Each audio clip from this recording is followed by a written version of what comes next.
Have you ever heard of Maurice de Hirsch? He was a 19th century German Jewish financier and philanthropist, a man so incredibly wealthy and generous that his name became synonymous with hope for millions. He poured his fortune, equivalent to billions today, into helping Jewish communities escape persecution in Russia and Eastern Europe, establishing schools, farms, and new lives for them in the Americas and Palestine. His full title was Baron Maurice de Hirsch, but to the people he helped, he was simply the Baron, a near-mythical figure, a savior. But where there's great wealth and a famous name, there are always shadows lurking. And in those shadows, opportunists saw not a chance for a new life, but a chance to get rich quick by exploiting the hopes of the desperate. This is the story of the men who dare to impersonate the Baron de Hirsch, turning a legacy of charity into a tool for deceit.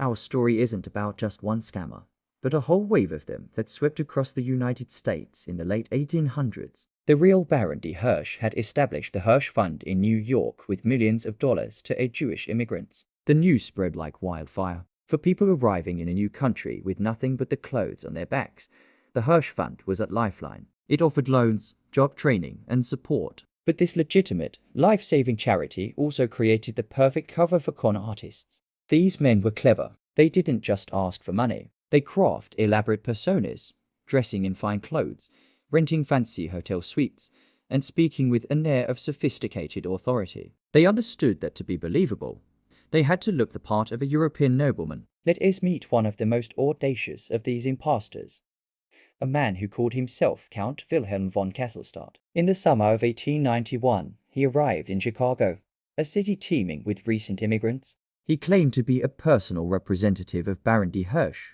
sent on a secret mission to identify worthy recipients for the Baron's immense generosity. He was charming, well-dressed, and had a story for every occasion. He would visit synagogues and community centers, speaking eloquently about the Baron's vision. He'd say things like, "The Baron has sent me to find the most industrious, the most deserving among you. He wishes to invest in your future, to help you build businesses and secure your place in this great nation." People were captivated. Here was a direct link to their benefactor, a man who could make their dreams come true. His method was simple but effective. After identifying a potential target, usually a small business owner or a family that had managed to save a little money, he would offer them an incredible deal. For a small processing fee or an investment deposit, typically a few $100s, he would promise them a massive loan from the Hirsch Fund, sometimes tens of thousands of dollars. To people struggling to make ends meet, this was an irresistible offer. A few $100s seemed like a tiny price to pay for a fortune that would secure their family's future. The Count would collect the fees, issue fake promissory notes on elegant-looking stationery, and then promise to return with the full loan amount in a few weeks. Of course, he never did. By the time his victims realized they had been scammed, the Count was long gone, already setting up his next con in another city. Another notorious figure was a man who went by the name of Baron von Rothschild. Yes, he even co-opted another famous banking family's name for good measure, but also claimed to be working for de Hirsch. His specialty was the advance fee scam. He would tell desperate immigrants that to qualify for a large grant for a farm or a new home, they first needed to prove they had some capital of their own. He'd ask them to deposit their life savings with him, promising to match it tenfold with money from the Hirsch Fund. He would place their money in a safe or a bank box, give them a key, and assure them their funds were secure. But the key was a fake, and the box was empty. Once he had their trust and their money, he vanished, leaving behind a trail of financial and emotional devastation. These weren't just financial crimes. They were crimes against hope. These families had often endured incredible hardship to get to America, and this was a final, crushing blow. The press at the time was fascinated by these Baron de Hirsch swindlers. Newspapers across the country ran stories detailing their audacious scams. One article from St. Louis paper described an impostor who managed to convince an entire community to pool their resources to buy a large tract of land, promising that Baron de Hirsch would then fund the construction of a whole town. He collected thousands of dollars before disappearing. The sheer scale and repetition of these scams show how widespread the problem was. The real administrators of the Hirsch Fund were constantly forced to issue public warnings, publishing notices in English, Yiddish, and German newspapers, pleading with people not to give money to anyone claiming to be a representative of the Baron. They clarified that the real fund never charged application fees